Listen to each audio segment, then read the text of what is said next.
Neokolonialisme atau penjajahan baru adalah konsep yang menggambarkan bentuk kontrol yang dilakukan oleh negara-negara maju terhadap negara-negara berkembang, terutama bekas jajahan melalui cara tidak langsung, seperti ekonomi politik, budaya, atau teknologi.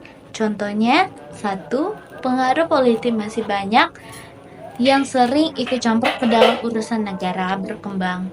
Hal ini terlibat seperti membantu padahal mereka hanya ingin mengendalikan negara lemah atau berkembang. 2. Pemberian hutang kepada negara-negara berkembang, yaitu terjadi di zaman modern, adalah pemberian pinjaman dari negara-negara yang berkembang meskipun terlibat membantu pada membangun kenyataan, sering mengakibatkan negara pinjam terjerat ke dalam hutang yang sangat besar dan sulit untuk dibayar dengan saat ini. Negara pemberian pinjaman dapat mengendalikan ekonomi dan politik di negara peminjam yang kesulitan untuk melunasi hutang dan biaya tinggi dalam waktu singkat.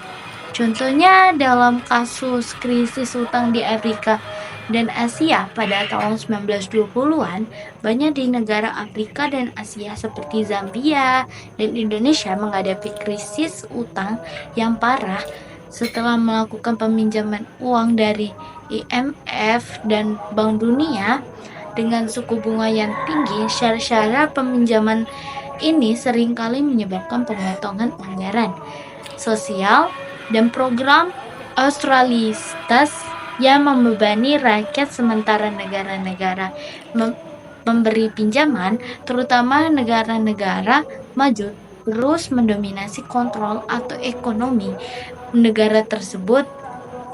3. Dominasi budaya dari negara maju menyebarkan begitu ke seluruh dunia melalui media massa, hiburan, dan teknologi.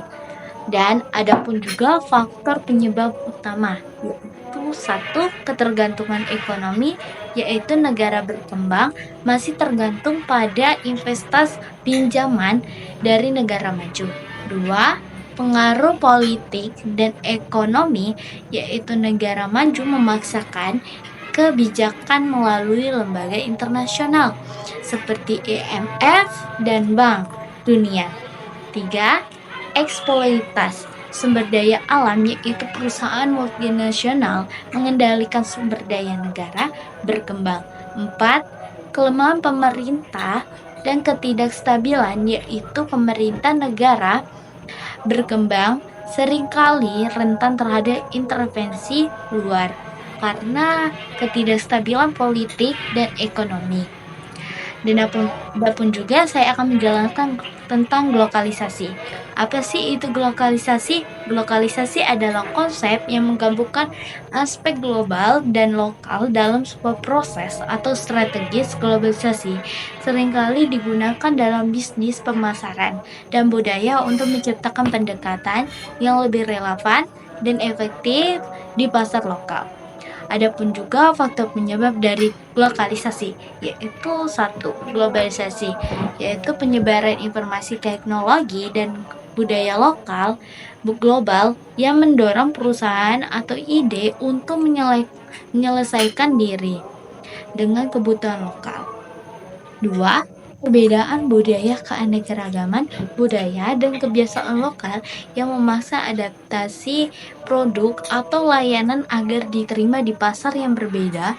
3. Persaingan pasar, perusahaan yang berkembang menenangkan pada pasar lokal yang menyesuaikan tawaran mereka agar lebih cocok dengan preferensi lokal. 4.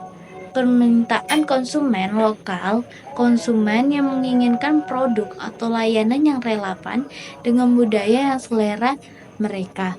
Adapun juga dampak lokalisasi, yaitu 1. Peningkatan penerimaan pasar lokal, 2. Pelestarian identitas lokal, dan 3. Inovasi dan diversifikasi, 4. Persaingan yang lebih ketat 5. Pengaruh global yang terkontrol. Terima kasih, itulah materi yang saya sampaikan pada hari ini. Terima kasih. Terima kasih sudah menonton dan sampai jumpa. Bisa